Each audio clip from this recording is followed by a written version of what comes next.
नमस्कार मित्रांनो, स्वागत आहे तुमचं आपल्या मराठी नोकरी कॉर्नर या यूट्यूब चॅनलमध्ये। तर मित्रांनो, आता थोड्या काय तांत्रिक अडचणी असल्यामुळे आपल्या सर्व 5-6 दिवसावर काही व्हिडिओ आला नाही, थोडा टाईम नाही भेटला त्यामुळं। पण आता परत मी तुमच्यासाठी एक व्हिडिओ तयार केलेला आहे। तो व्हिडिओ काय ते पहा। तर आपलं कोकण विभाग मित्रांनो, लेखा आणि कोशागार संचालनालय भरती 2025। तर मागं पण आपण भरती टाकलेली आहे मित्रांनो। कोशागार म्हणजे जी भरती सुटली त्याच्या मागं पण 2-3 व्हिडिओ टाकले, ते पण तुम्ही पाहून घ्या। आणि आता मित्रांनो, हे कोकण विभागात जी भरती सुटलेली आहे ती पण भरती मी तुम्हाला इथं टाकलेली आहे, तर ती पाहून नक्की काय आहे।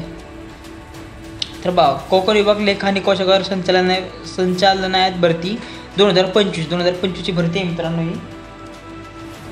तर आपण तुम्हाला सांगतो प्रत्येक व्हिडिओमध्ये जे आपण तुम्हाला सांगतो की जे पण भरती सुटेल मित्रांनो, त्या भरतीचा आपण एक स्क्रीनशॉट टाकून असतो। हे पहा, कोकण विभाग आणि हे बा दिनांक बघा मित्रांनो 30/1/2025 म्हणजे लेटेस्ट भरती मित्रांनो। मी अशी मागची जुनी पाणी किंवा फेक भरती काय सांगत नाही मित्रांनो।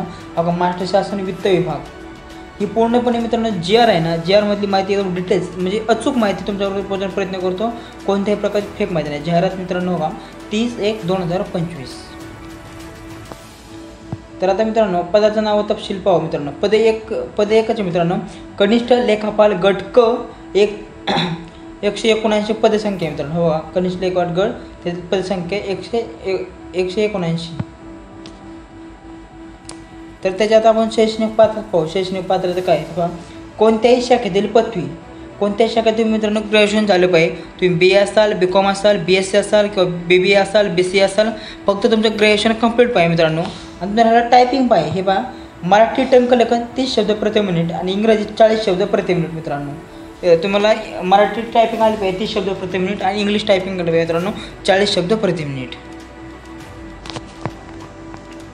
आता आपण सगळं झालं बाबा, भरती सुटली, ठीकठाक आहे, शैक्षणिक पात्रता समजली, पण मग परीक्षेचा नक्की अभ्यास काय करायचा। तर हे परीक्षा अभ्यास काय करायचं ते पहा। तरी पहा, परीक्षेचे स्वरूप व दर्जा पूर्णपणे हा GR आहे। GRचा आपण एक स्क्रीनशॉट काढला जेणेकरून तुम्हाला व्यवस्थित समजावं, तुमच्या मनात कोणता डाऊट राहिला नको त्यासाठी। पहा, पहिला विषय मित्रांनो मराठी, प्रश्नाचा दर्जा असणार आहे उच्च माध्यमिक शालांत परीक्षा, प्रश्नांची संख्या असणार आहे 25, प्रति प्रश्न गुण 2 गुण आणि 50 गुण राहणार आहे मित्रांनो। एक प्रश्न 2 मार्काला राहणार आहे। त्याप्रमाणे इंग्रजी उच्च माध्यमिक शालांत परीक्षा 25 प्रश्न असणार आहे 50 गुणांकरिता। तिसरा आहे सामान्य म्हणजे GK मित्रांनो, ते प्रश्नांचा पदवीचे प्रश्न असणार म्हणजे त्या पदवीचा दर्जा असणार तर प्रश्नांचा 25 प्रश्न 50 गुण मित्रांनो। बौद्धिक चाचणी म्हणजे रिजनिंग असणार थोडक्यात, बुद्धिमत्ता थोडक्यात, त्याला पण मित्रांनो प्रश्न दर्जा पदवीचा राहणार आहे। आणि त्याला पण मित्रांनो 25 प्रश्न असणार 50 गुणाला। असा एकूण मित्रांनो पेपर आहे, प्रश्न असणार 100 आणि गुण आहेत 200 मित्रांनो। आणि त्याचा परीक्षा कालावधी 2 तास म्हणजे 120 मिनिटे असेल मित्रांनो। परीक्षेचा कालावधी राहणार आहे मित्रांनो ते 2 तासाचा राहणार आहे। तर मित्रांनो 100 प्रश्न असणार आहे 200 गुणांकरिता, एक प्रश्न 2 मार्काला आहे आणि परीक्षेचा कालावधी मित्रांनो 2 तासाचा आहे। आता तुम्ही समजून घ्या मित्रांनो, प्रत्येक प्रश्न 25 प्रश्न आहेत।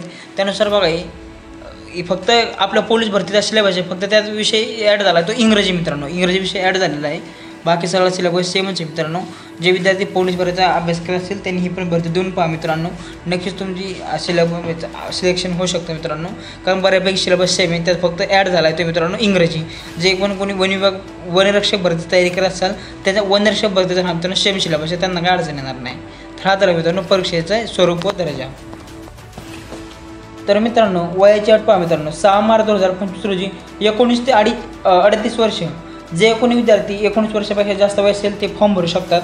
आता तुमचं मित्रांनो ओपन कॅटेगरीसाठी वय वर्ष लास्ट मित्रांनो 38 वर्ष। जर तुम्ही मागासवर्गीय, आर्थिकदृष्ट्या दुर्बल आणि अनाथ असाल तर तुम्हाला 5 वर्षाची सूट भेटेल, म्हणजे ते वय वर्ष 43 वर्षापर्यंत मित्रांनो फॉर्म भरू शकतात या पदाकरिता। तर आता मित्रांनो नोकरी ठिकाण आहे ते काय, नोकरी ठिकाण पहा मित्रांनो, ठाणे, पालघर, रायगड, रत्नागिरी आणि सिंधुदुर्ग। कारण मित्रांनो तुम्हाला ह्या बघा, ठाणे जिल्ह्यात पण जे कोणी ठाणे जिल्ह्यात तर ठाणे जिल्हा भेटू शकतं। नोकरी ठिकाण आहे टाणे, पालघर जिल्हा, रायगड जिल्हा, रत्नागिरी जिल्हा आणि सिंधुदुर्ग या जिल्ह्यात तुम्हाला मित्रांनो नोकरी ठिकाण असणार आहे। तुम्ही ते मित्रांनो एक उत्तम पर्याय होमटाऊन जॉब मिळणे एक खूप मोठी गोष्ट आहे मित्रांनो। तर तुम्ही जर या जिल्ह्यातून असाल फॉर्म नक्कीच भरा, तुम्हाला एक आपल्या घरनं नोकरीची संधी आहे मित्रांनो, ती नक्कीच तुम्हाला 4-5-6 जिल्ह्यात भेटू शकते। तर मित्रांनो फी किती आहे पहा मित्रांनो, फी पहा, खुल्या प्रवर्गासाठी मित्रांनो 1000 रुपये फी आहे, राखीव प्रवर्ग 900 रुपये फी आहे आणि माजी सैनिक कोणत्याही प्रकारची फी नाही मित्रांनो। जे एक सर्व्हिसमॅन असतील त्यांना कोणत्याही प्रकारची फी नाही। तर आता महत्त्वाच्या तारखा कोणत्या आहेत तर तुम्हाला सांगतो मित्रांनो, हे पहा ऑनलाईन अर्ज सुरू दिनांक 4/2/2025 म्हणजे मित्रांनो 5 वाजल्यापासून आहे मित्रांनो. तर ऑनलाईन अर्ज मित्रांनो 4 तारखेला सुरू झालेले आहेत. ऑनलाईन सादर करायचा अंतिम दिनांक 6/3 म्हणजे मित्रांनो 6 मार्च 2025 रोजी, म्हणजे पूर्णपणे 1 महिना आहे मित्रांनो फॉर्म भरायचा. ऑनलाईन पद्धतीने विविध परीक्षा शुल्क भरण्याचा अंतिम दिनांक 6/3 म्हणजे मित्रांनो परीक्षाचा म्हणजे फी भरण्याचा अंतिम दिनांक 6 मार्चपर्यंत आहे. परीक्षा दिनांक कालावधी मित्रांनो या संकेतस्थळ म्हणजे ते मित्रांनो ही एक ह्याची वेबसाईट आहे. त्या वेबसाईटवर मित्रांनो महाकोची वेबसाईट आहे, त्यावर तुम्हाला परीक्षा कधी आणि पूर्णपणे तुमचं ॲडमिट कार्ड वगैरे तिथे उपलब्ध केले जाईल. ह्या झाल्या मित्रांनो महत्त्वाच्या तारखा कोणत्या आहेत. तर मित्रांनो ही भरती पूर्णपणे तुम्हाला समजली असेल अशा आशा करतो.